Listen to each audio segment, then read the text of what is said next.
राजीव की बहादुरी।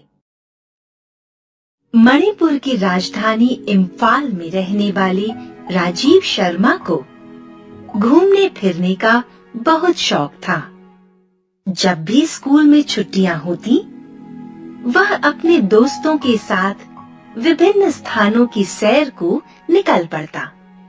अर्धवार्षिक परीक्षाओं के बाद जाड़े की छुट्टियों में राजीव अपने मित्र भाग्याबन के घर रहने चला गया। दोनों खूब घूमते फिरते। एक दिन घूमते घूमते राजीव और भाग्याबन काफी थक गए थे। रात को भी उन्हें शीघ्र ही नींद आ गई। आधी रात के समय अचानक कमरे में धुआं भर जाने के कारण राजीव की नींद खुल गई। उसने देखा कि कमरे का दरवाजा जो रसोई घर से जुड़ा था जल रहा है। वह फौरन खतरे को भांप गया और आग की लपटों को चीरता हुआ घर की पहली मंजिल की ओर दौड़ा, जहां भाग्याबन का मानसिक रूप से विकलांग 10 वर्षीय भाई मंगलेमजो सो रहा था। मंगलेमजो उठो, उठो मंगलेमजो, आग लग गई है, उठो मंगलेमजो। बहुत उठाने पर जब मंगलेमजो नहीं उठा और आग से बेखबर गहरी नींद में सोता रहा, तो राजीव परेशान हो गया। आग की लपटें फैलती जा रही थी। उसके समझ में नहीं आ रहा था कि मंगलेमजो को कैसे बचाया जाए। अब तक मकान की लकड़ी से बनी सीढ़ियां भी जल चुकी थीं। वह मंगलेमजो और भाग्याबन को बचाने के प्रयास में और समय बर्बाद नहीं करना चाहता था। सहसा राजीव को एक तरकीब सूझी।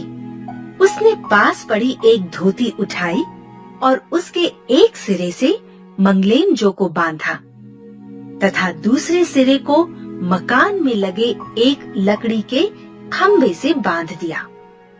अब उसने पहले तो मंगलेमजो को नीचे सुरक्षित पहुंचाया, फिर स्वयं भी पास के रेत के ढेर पर कूद गया। चूंकि इस कोशिश में राजीव काफी जल भी चुका था, इसलिए रेत के ढेर पर गिरते ही बेहोश हो गया।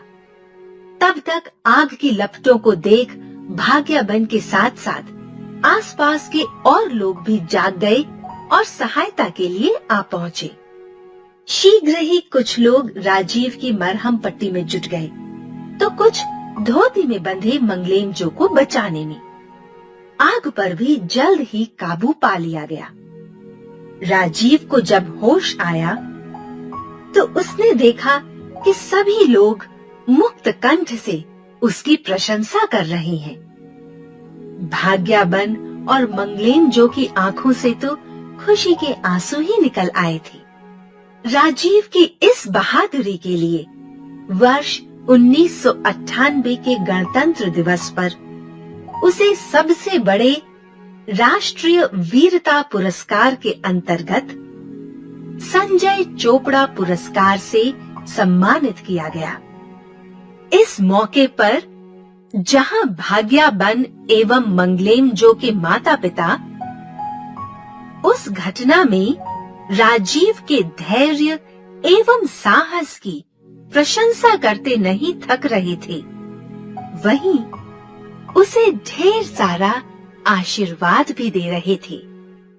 और तो और राजीव के माता पिता भी बेटे की बहादुरी पर कम खुश न थे।